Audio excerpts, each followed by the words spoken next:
Annyeonghaseyo. Cinca?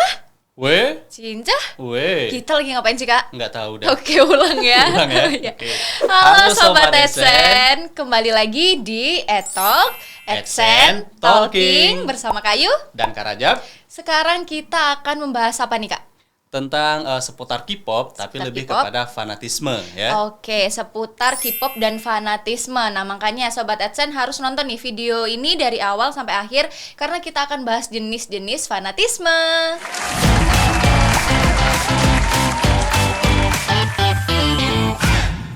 Sobat Adsen, seperti yang sudah kita bahas dan singgung di awal tadi ya Kak Rajab, kalau kita akan membahas seputar fanatisme, betul kan Kak? Ya, betul sekali. Jadi, pada pembahasan kali ini berhubungan dengan sikap atau perilaku manusia yang memiliki ketertarikan atau kecintaan secara berlebihan terhadap sesuatu hal atau yang sering disebut sebagai fanatisme.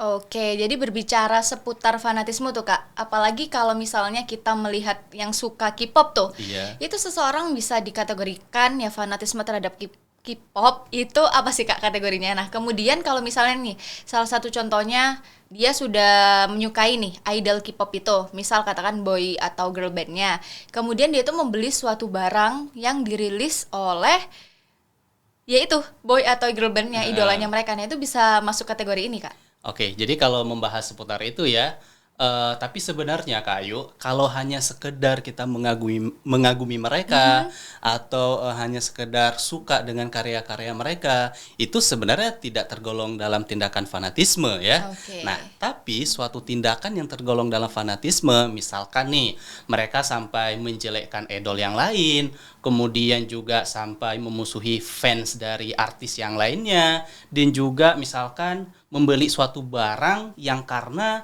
idola mereka itu menjadi brand ambassador dari produk tersebut, yang sebenarnya produk tersebut itu tidak penting bagi mereka gitu ya, tapi karena idola mereka jadi brand ambassadornya, walaupun harga mahal pun mereka tetap beli. Betul banget. Gitu ya, Karena- walaupun tidak bermanfaat bagi Iya, mereka. karena yang ngeluarin itu idolnya ya? Ya, betul sekali. Nah, Oke. itu bisa dikatakan baru termasuk tindakan fanatisme, Kak Ayu. Oke, I see nih sekarang Kak. Mungkin aku bisa dikategorikan suka sih, belum fanatik karena aku suka sama dramanya sih Kak. Oh ya. Sama salah satu boy bandnya juga. Jadi sekedar suka, belum termasuk yang membeli barang itu karena kan ya lebih baik uangnya itu Ditabung. betul banget. Dan salah satu drama kayaknya Kak Rajab itu pernah deh kita bahas salah satu drama Korea yang kita pernah nonton bareng. Nah, berarti Kak Rajab ini termasuk salah satu orang yang penyuka drama Korea juga?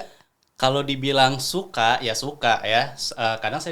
Kadang aku juga suka nonton filmnya juga atau drama Koreanya, atau kadang suka dengar musik-musiknya, lagu-lagunya, tapi tidak fanatik juga gitu ya, hanya sekedar suka dan kagum saja gitu. Belum sampai harus gini, harus gitu membeli barang-barang mereka, tidak Kak Ayu. Jadi saya suka tapi bukan fanatisme gitu ya. Oke, baik. Jadi mungkin kita berdua masih di tahap Wajar. betul Iya. menyukai ya. Iya.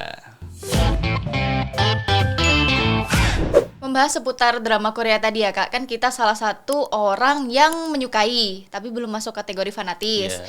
Nah, kalau misalnya itu padahal negara kita itu juga produksi film, sinetron, tapi ya mungkin banyak anak muda yang lebih tertarik untuk ya mempelajari budaya luar itu tadi, menonton budaya luar. Nah, menurut Kak Rajab nih, dari kacamata sosiologi itu terjadi karena apa Kak pengaruhnya, faktornya?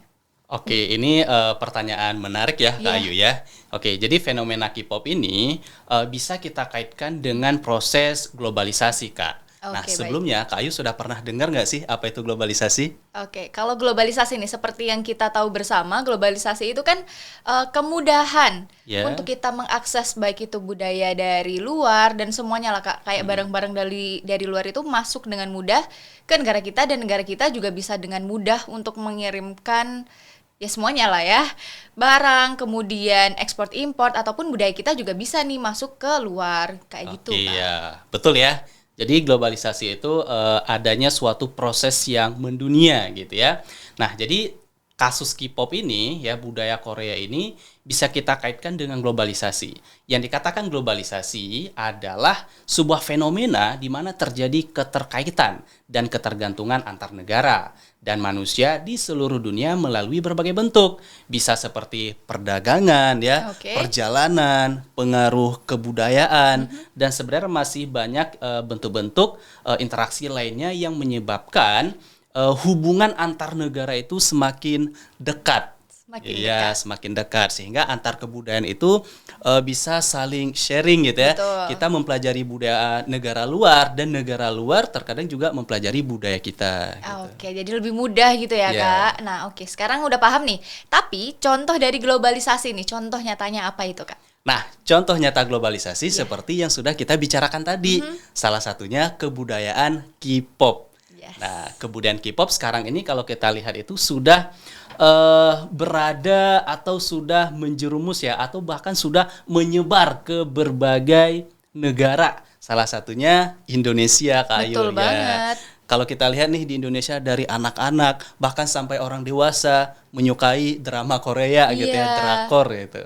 Dan kebudayaan bukan drakornya sih, kalau drakor kan drama Korea. Iya. Kebudayaan Korea yang masuk ke Indonesia itu ada banyak kan. Ya mulai dari musik, kemudian musik. drakor itu tadi, film. Ya banyak ya Kak, boy atau girl bandnya. Atau juga dari segi bajunya gitu ya. Outfit, inspirasi, outfit fashion, make up tuh kalau cewek pasti Korean look, natural look kayak gitu kan Kak. Betul sekali. Nah, tapi menanggapi hal itu ya yang udah kita jelasin ini, itu kalau misalnya kita suka banget nih sama mereka, berarti lagi dan lagi itu bisa dikategorikan sama fanatis ya? Ya, betul. Ya, jadi kembali lagi tadi ya, sesuatu hal yang kecintaan yang berlebihan ya itu bisa digolongkan dalam tindakan fanatik. Kalau fanatik sebagai fans kayak yang udah kita jelasin, yang misal membeli, tapi ada satu kasus yang mungkin ini berbeda Kak. Kan pasti Kak Rajab juga tahu, mungkin Sobat Adsen juga tahu yang pernah terjadi lah terbesar dalam sejarah persepak bolahan, tragedi Kanjuruhan. Iya, betul. Nah itu kan katanya karena supporternya yang terlalu fanatis sampai akhirnya terjadi anarkisme, kemudian kerusuhan, mengakibatkan hilangnya banyak nyawa. Nah itu berarti masuk kategori fanatis juga Kak? Ya, kalau kita lihat dari kasus Kanjuruhan tadi ya? Kanjuruhan ya. Yang fansnya mungkin memberikan pengaruh negatif. Nah itu gimana tuh Kak? Jadi itu juga bisa dikatakan sebagai salah satu fans yang fanatik gitu ya terhadap kelompok sepak bola itu sendiri. Nah, kalau kita lihat di sini, menurut salah satu dosen gitu ya dari UNS, dia mengatakan bahwa peristiwa itu terjadi karena adanya kekecewaan fans terhadap kelompok mereka, terhadap klubnya yang kalah gitu. Nah, jadi untuk mengekspresikan kekalahan mereka, sehingga mereka turun ke lapangan. Nah, jadi dengan keadaan seperti itu sehingga membuat tidak terkontrol. Ya, jadi ada aparat di situ, polisi menembak gas air mata ya sehingga terjadi tragedi gitu ya. Oke. Berarti kalau misalnya kita ya kayak mengeklaim atau mengaku kita sebagai fans atau idolanya, kalau bisa jangan sampai justru merugikan orang lain ya tindakan kita. Masih seputar fanatisme nih Kak Rajab, aku punya pertanyaan. Kalau tadi kan ya mungkin fans yang menjerumus dalam arah negatif karena menimbulkan banyak sekali kerugian ya. Nah kalau yang ini, pertanyaanku yang sekarang itu nggak tahu nih bisa dikategorikan sebagai fanatisme fans yang positif atau negatif. Kayak ya yang udah kita jelasin tadi di atas, idol K-pop jadi suatu brand ambassador, terus barangnya itu langsung laku terjual habis, dan itu otomatis memberikan dampak yang positif ya untuk yang mengontrak si idol ini jadi BA. Tapi kan kitanya jadi lebih konsumtif, jadi ada perilaku konsumtif di situ. Nah kalau dari sudut pandang sosiologi gimana menurut Kak Rajab terkait hal ini? Oke, jadi itu suatu hal yang sebenarnya kalau misalkan kita membeli suatu barang yang dimana brand ambassador itu idola kita sendiri. Betul. Nah, kalau membeli barang tersebut tapi masih dalam hal yang wajar dan barang tersebut bermanfaat bagi kita, ya sah-sah saja, masih dalam hal wajar. Tapi kalau membeli barang tersebut yang sebenarnya tidak penting bagi kita, apalagi dengan harga yang sangat mahal Kak Ayu ya, bisa puluhan juta ya, ratusan juta. Nah itu bisa dikategorikan jadi ke konsumtif gitu ya, Betul. dan bisa mengarah kepada hal yang negatif gitu. Dan karena konsumtif itu tadi, barang yang dibeli itu sebenarnya yang tidak penting bagi dia. Oke, nah jadi kalau misalnya kita berbicara masalah fanatisme Kak, itu kan ada fanatisme fans atau ya supporter ya. Kemudian ada jenis fanatisme apa lagi kira-kira? Oke, jadi itu salah satu hal yang penting juga ya di dalam pembahasan ini. Kita berkaitan dengan macam-macam tindakan Fanatisme. fanatik ya, atau fanatisme. Iya. Nah, tadi kita sudah membahas tentang fanatisme idola. Nah, sebenarnya masih banyak fanatisme dalam bidang yang lain. Misalkan fanatisme agama, fanatisme ideologi, etnis, olahraga, dan masih banyak fanatisme lainnya Kak Ayu. Oke, jadi yang kita ituin lagi yang kita bahas Iya, itu termasuk fanatisme idola. Idola Nah, yang tapi tadi aku ya. tertarik nih Kak sama satu hal. Contoh fanatisme agama. Heeh. Nah, itu apa Kak? Oke, fanatisme agama. Iya. Mungkin Kak Ayu sering atau melihat berita atau membaca di manapun tentang misalkan terjadi pembakaran suatu tempat ibadah oleh kelompok Oknum agama tertentu, lain iya. atau oknum-oknum tertentu. Nah, itu kan bisa kita jelaskan dalam fanatisme agama gitu ya.